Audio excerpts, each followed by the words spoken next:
Megastar Chiranjeevi comeback movie ఖైదీ number 150. ఈ cinema teaser రీసెంట్గా release చేస్తే రికార్డ్స్ క్రియేట్ చేస్తుంది యూట్యూబ్లో. 9 ఏళ్ల తర్వాత సిల్వర్ స్క్రీన్పై చిరుని ఎలా చూస్తామో అనే మెగా అభిమానులకు ఫుల్ జోష్ ఇచ్చింది ఖైదీ నంబర్ 150 టీజర్. తమిళ్ కత్తికి రీమేక్గా రూపొందుతున్న ఈ మూవీలో Kajal heroine, Rai Lakshmi item song చేసింది. Mega power star Ram Charan ఓ సాంగ్లో మెరవబోతున్నాడు.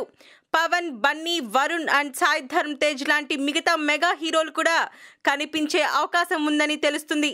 అయితే collection king Mohan Babu, people star R Narayanamurthy కూడా యాక్ట్ చేస్తున్నారు. తమిళ్ కత్తి ఫ్లాష్ బ్యాక్లో విజయ్తో పాటు ప్రజల సమస్య గురించి పోరాడే పెద్దవాళ్ళ గ్రూప్ ఒకటి ఉంటుంది.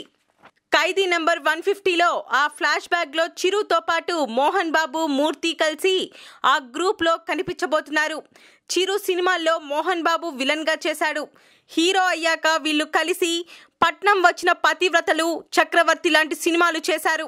మొత్తం మీద చిరు, మోహన్ బాబు, ఆర్ నారాయణమూర్తి కలిసి యాక్ట్ చేయడం విశేషమనే చెప్పాలి.